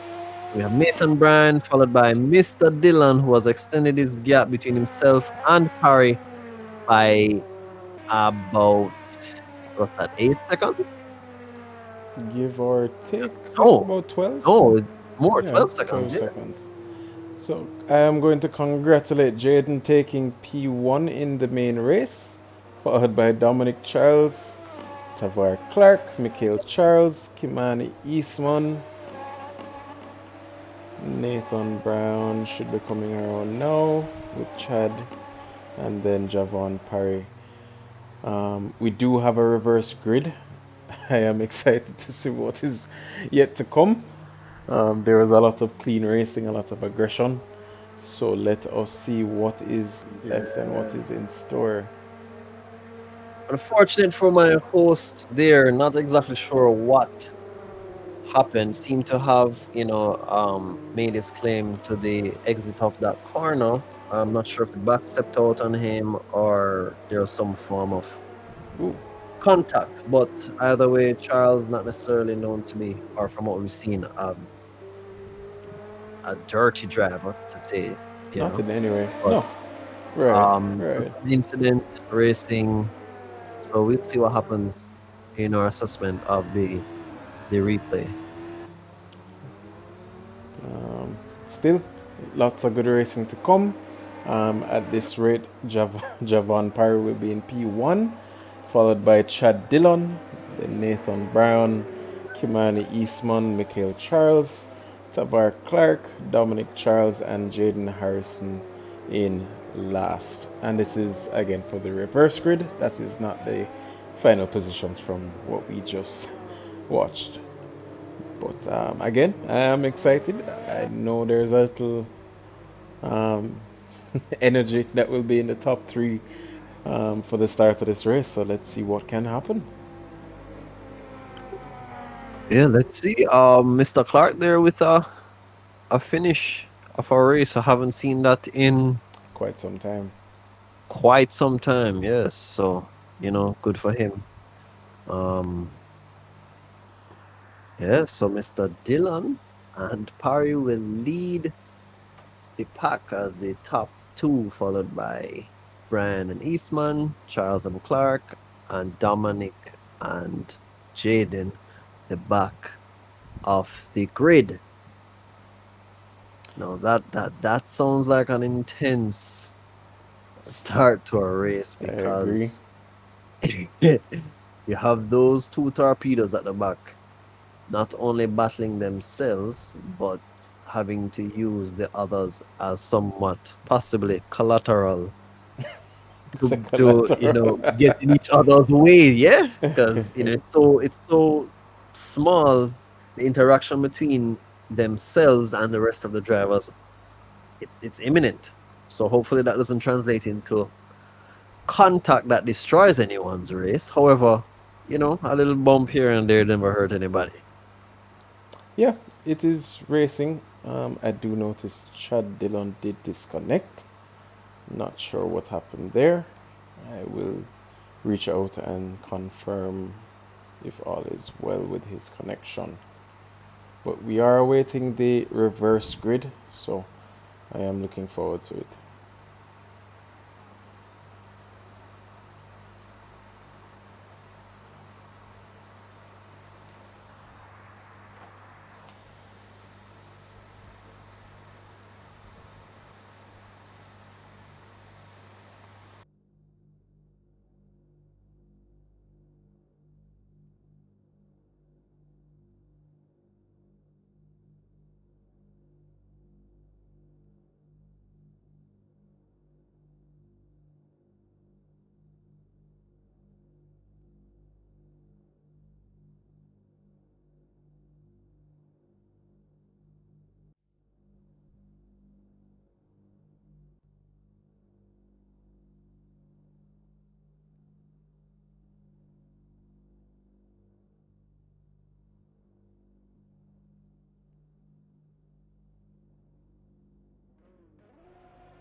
So we're back racing, and we seem to have there was an issue with Mr. Dillon disconnecting, reconnecting. However, ended up in the pits now, so not sure exactly what the situation with that is. However, we have Nathan Bryan in the lead, followed by Eastman, Parry, and Harrison has made up 2 places, or actually 3 places rather. Um, Dominic not in the race either. Not sure what. Oh, my apologies. I'm not looking on the screen. Yeah, so Dominic is right behind Harrison, um, followed by Clark, followed by McHale. So Eastman here in top spot, following, relatively closely to Brian. Let's see if he can maintain this. And as I call his name, commentator's curse has taken him out. He has now fallen to the back of the grid where he is trying to come back on track. So now we have Parry in second place, followed by Jaden Harrison, who is being hunted by Mr. Charles, who seemingly needs to redeem himself in this race. Not that he didn't finish on the podium in the first, however, I'm sure in his mind he would want to um, beat Jaden in the latter of the 2 races. Ooh, very slidey there. Coming out of Pinkies. Well, not Pinkies, sorry, but yeah. Excited to see what Dom can do. Excited to see the battle between him and Jaden. If I am being honest, I am a little disappointed at the loss of Chad and that Parry um, battle. I feel like it would have led to some very fun and Yes. interesting racing. I did notice Nathan went off there, giving Parry the opportunity to take P1. I'm going to assume Nathan went through the chicane, or crashed by the chicane and ended up flying across the track. Ooh, Oh, there's a what's going car on on its there? side. Oh my word, what happened Who, there? who is that? Is that Mr. Brian? That was Jaden. That was Jaden. Jaden was on his side. I'm not sure what happened there. And Jaden and Dominic seems like he got the worst of it, as he's now. Whew, and Jaden is in the pits, so Jaden, not sure what happened there, folks. So, I'm so confused. Yes, everything seems a bit random right now. Yeah, so Jin is now in the pits. That seems to be his race because 6 minutes to try and claim back top spot is highly unlikely in this position. His car is also quite likely damaged. Yeah, so that 50% wear rate on the vehicle. So him having somebody is that Parry making a fumble off that last corner before the main straight. We have Tavar Clark with a pacey driver, as we know, on the hunt for Mr. Javon. So any more small mistakes like that, and Clark will be undoubtedly on his tail. Now we have Mikhail Charles. Oh, oh, swapping of positions here between Mikhail Charles and Mr. Eastman. Yes, Mr. Eastman. For a second there, my grid position radar was going back and forth quite a bit. So I guess it was a case of them trying to outbreak each other. Now we have Eastman still on the tail of Mikhail Charles doing quite a wonderful job, I might say, in keeping the distance between himself and Charles to a minimum here. Charles not necessarily extending the gap right now, so we are waiting to see what Eastman will have in store. The gap between Clark and Parry now has fallen to just 2 seconds. So that's a whole second in just one lap. Not sure if that's attributed to Mr. Clark's skill or Parry's inconsistency here. Probably making a few mistakes here as we see Jaden Harrison. Is that Jaden Harrison? That is Jaden Harrison. Back on track. At this point, he'd be about a lap or two down. However, I'm not sure. Would he be seeing a blue flag at this point? Okay, a blue flag. So no racing for Mr. Harrison there, but I guess just filling the gap. Um, yeah.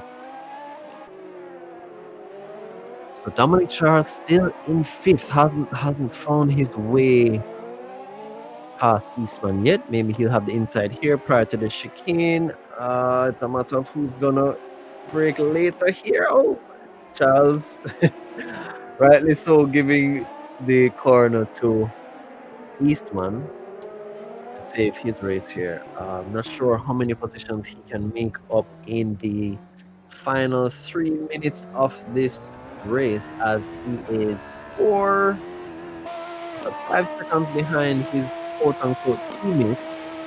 So if he can pass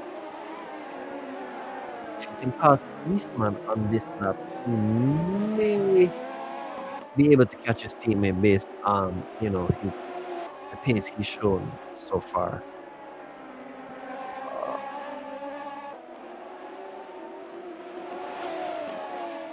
so Tafar Clark now at the top of the grid. Okay, and now there's a switch again. Parry. Not sure if there was some contact between the two, but um, Tavares still at the top of the table. They're 3 tenths apart right now. So Parry hot on Clark's heels here. I said earlier, Tabar not really want to finish these races, but he's in a good position here. The track is basically, yes, Clark is in front of Parry. Yeah. So yes, the gap moves now from 3 tenths back to a second and a half. So yes, I think Parry might be having a bit of an issue. Not sure what it is, but Mr. Clark here extending the gap, and to be in his best interest to just take this home. He has about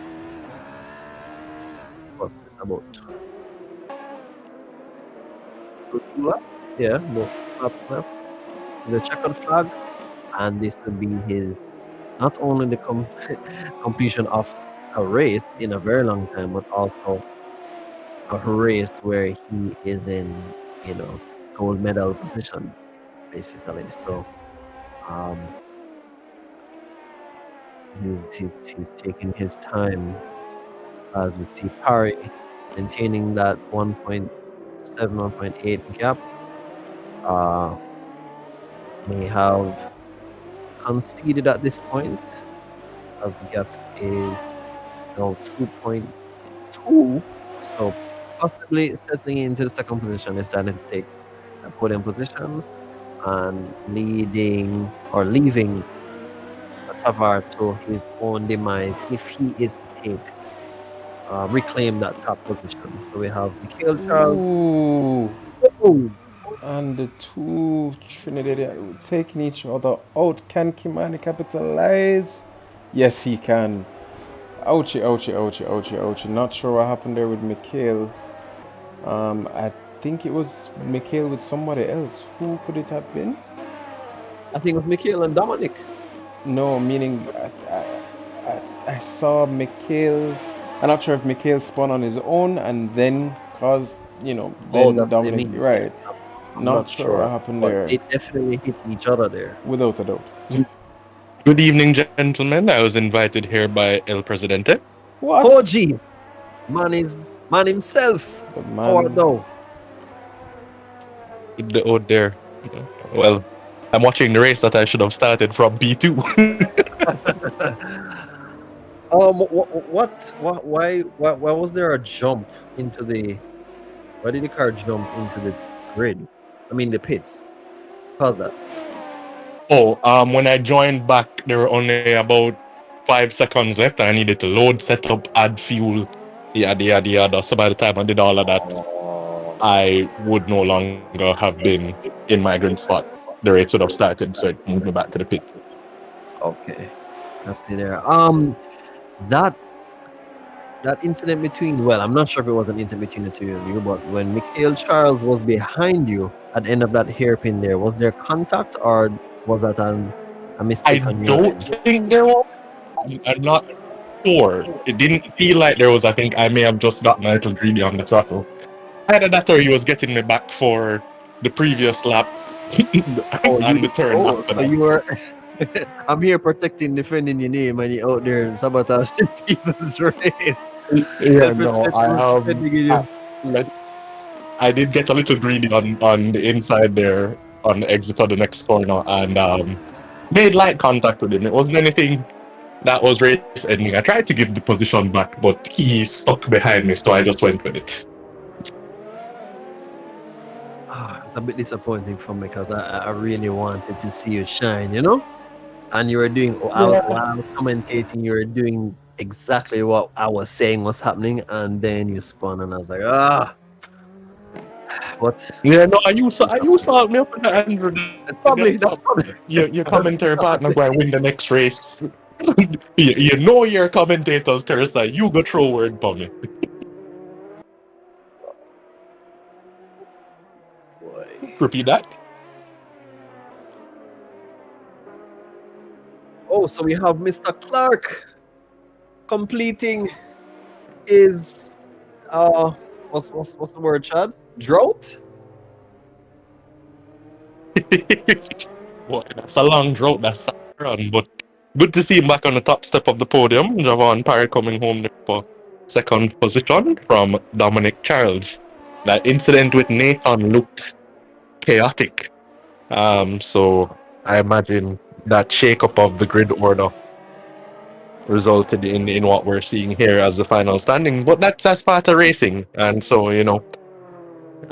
congrats to the winners. Take nothing away from them. It is still on merit, despite whatever incidents took place during the race. So yeah, well done, Tavar.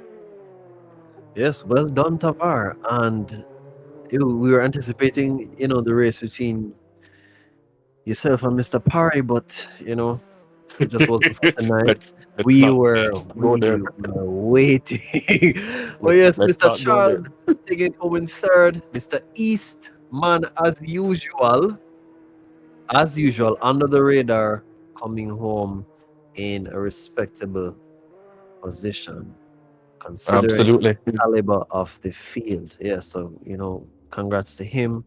Mikhail Charles, thanks to himself and his counterpart Dominic Charles for participating in today's race. You say something?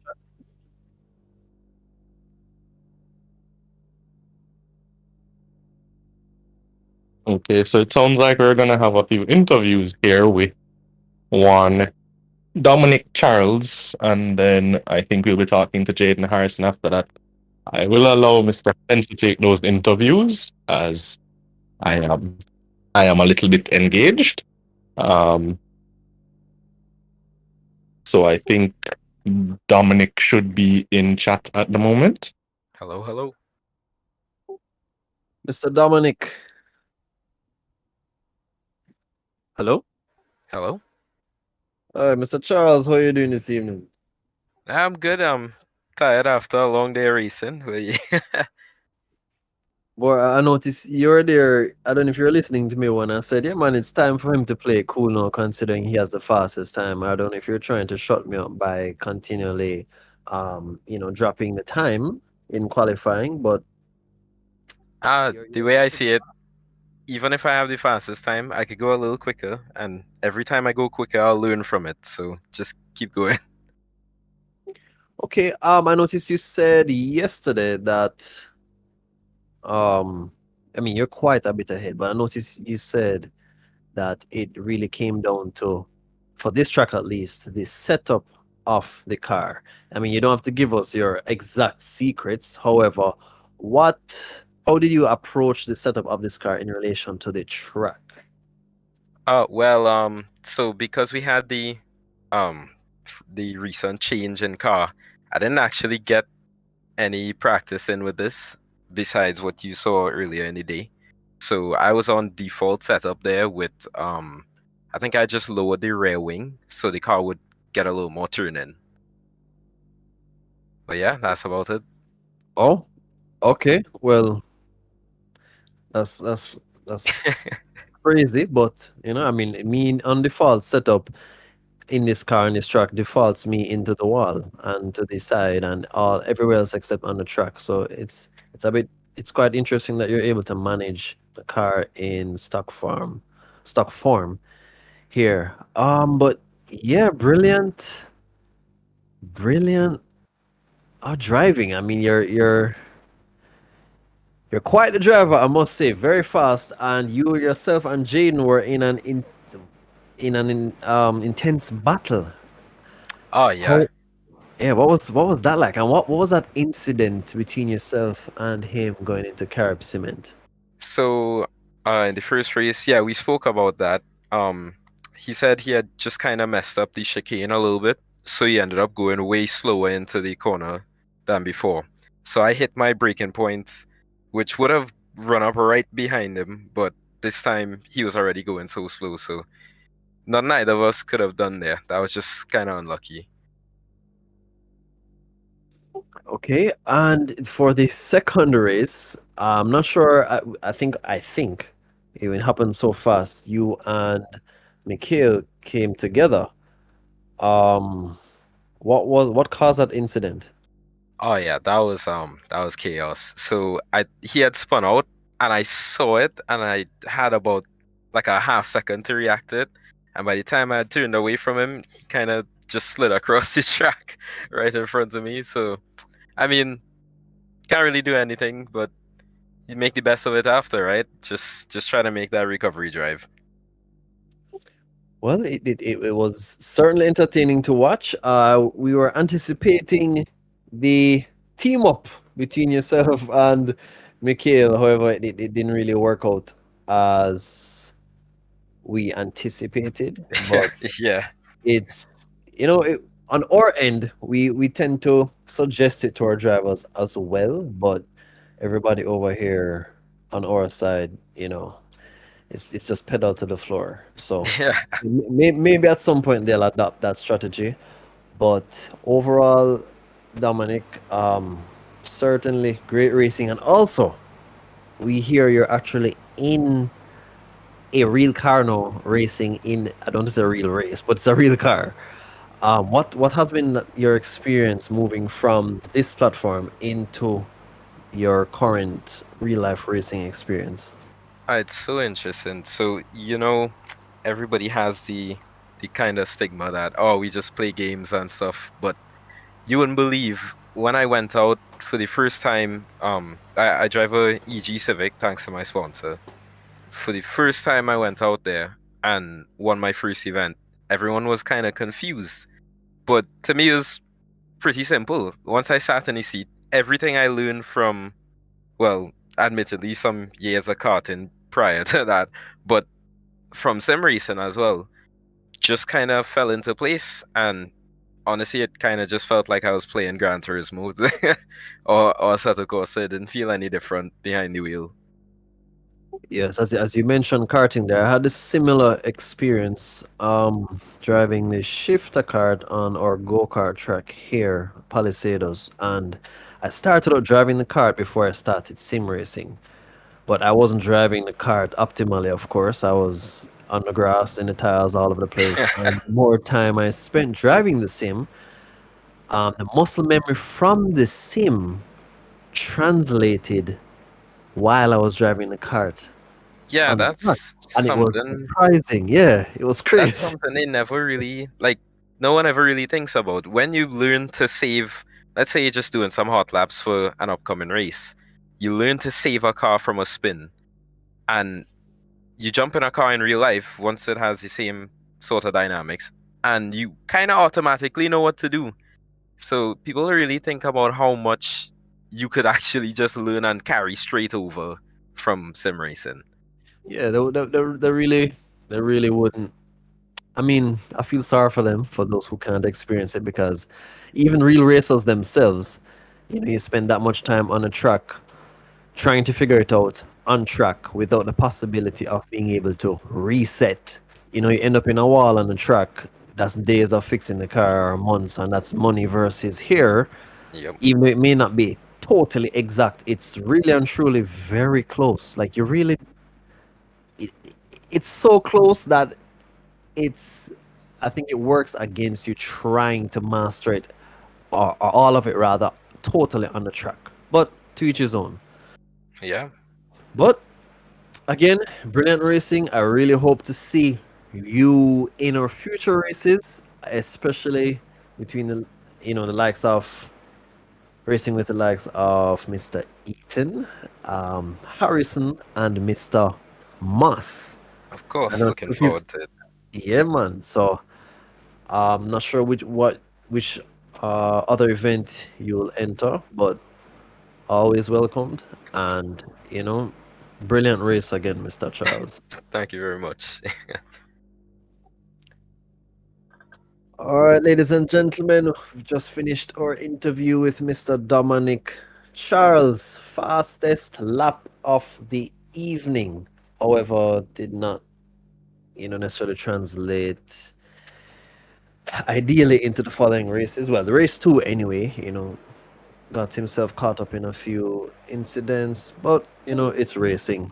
It's racing. So he he he definitely has shown us what he can do. Now we have Mr. Tavar Clark.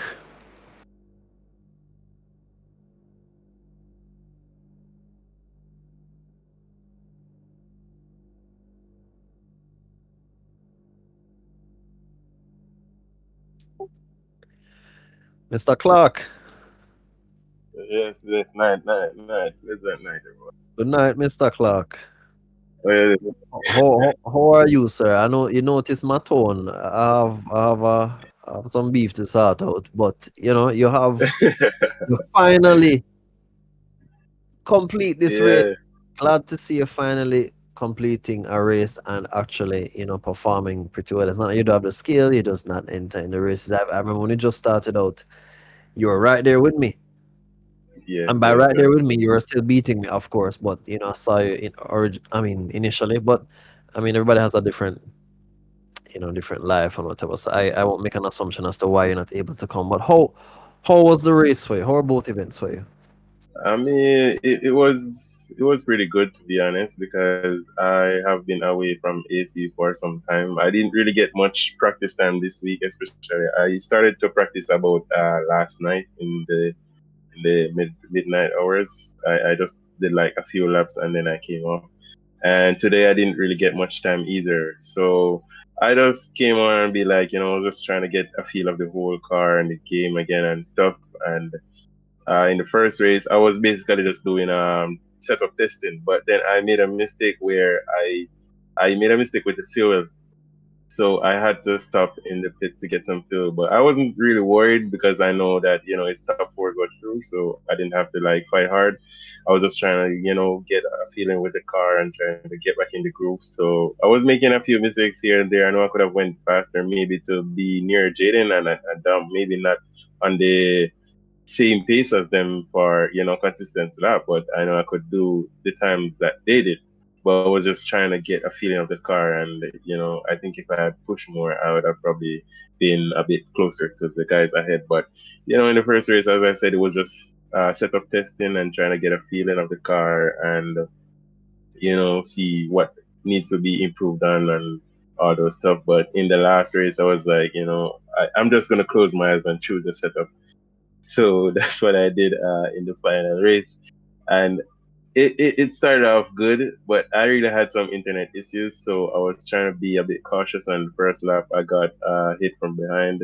I'm not sure what happened, but then I kept my head up and, like, okay, I'm going to finish this race because, it's Dover. It's one of my favorite track. And not just that, but like, I'm a person, if I'm in a race, I would try to finish it as best as possible. So I just kept going, and at the coming up the front straight, I realized there was a big incident there. I'm not sure what happened with the guys, but I was just trying to delay, which direction to go, whether the inside or outside. And as soon as I saw the gap, I just took it, and I was like, okay, I'm gonna just go for it, and that was it.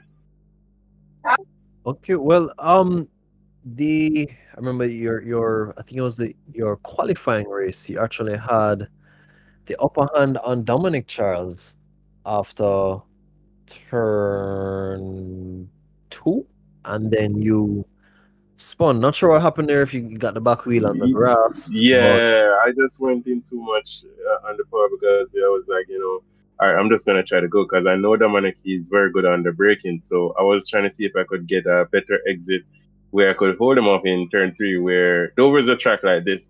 Once you get ahead of the guy and you kept your line, or keep holding your line, it would be very hard for him to pass because it's a very tight track, a very competitive track, and you know there's places you can pass, but once you just hold that line, and Dom and I have raced on Dover multiple times where that's what I did to keep him behind, just hold the racing line and just go.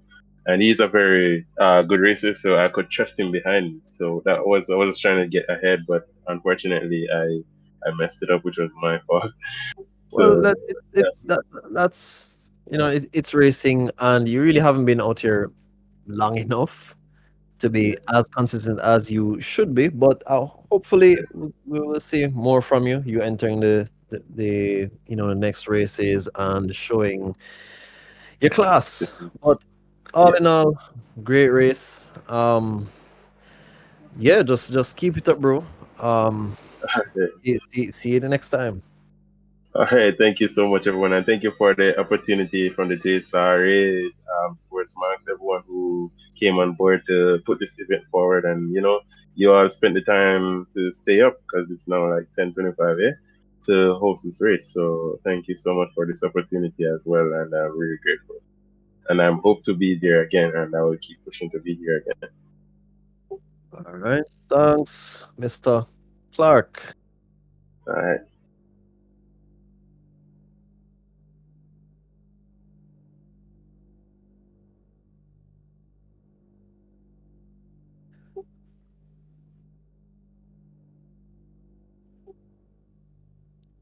Jaden Harrison. Hello. Hello, sir. How are you doing this evening? Uh, uh, car kind of about Brilliant first race, brilliant qualifying. Yeah, I can't find any fault in the first race necessarily, but I noticed you ended up sideways. Could you tell us what happened there? Because we saw you sideways, but we didn't see the what led up to that. yeah. So the second race, there's a couple incidents in turn one. So there's a big slowdown there, but after that, um, someone had spun out and was rejoining the track. Just lost control of the car, and I was coming up the last corner and got got pushed and got my car flipped over.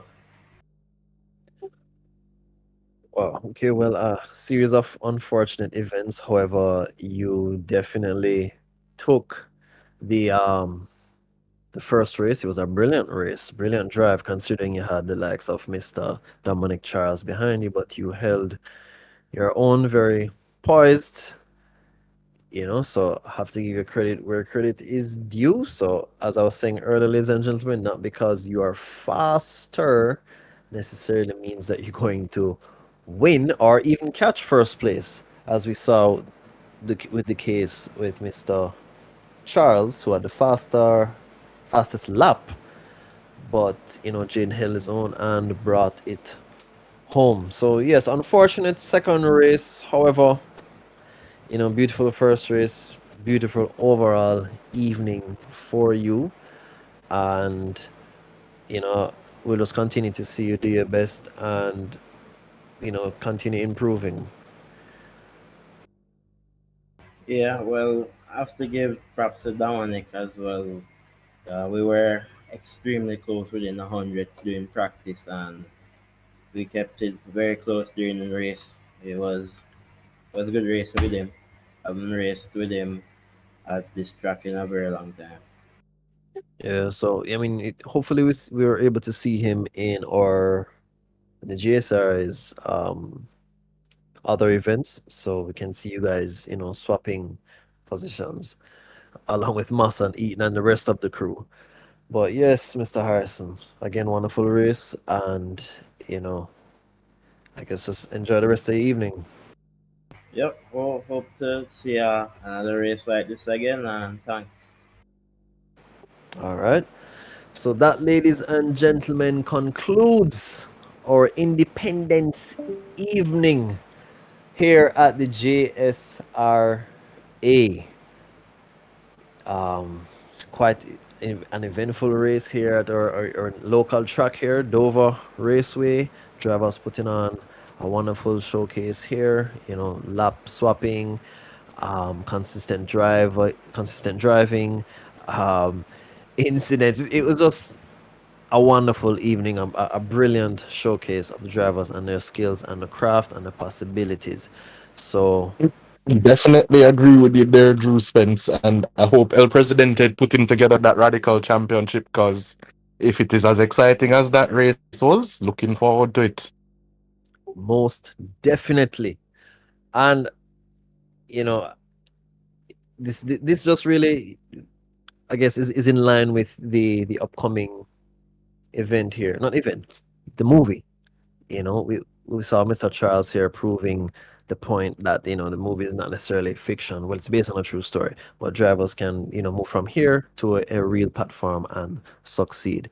So we will conclude the evening thanking Mr. Dylan, who came in late, was racing, but always a pleasure, and Mr. Stewart once again for organizing everything, putting this wonderful event on for you viewers. So yeah, Yeah, man. Big guys, up El Presidente. And thank you again. Good evening, all. See you good soon. good evening. See you all again next Chase for Pace and next Peak Performance Series.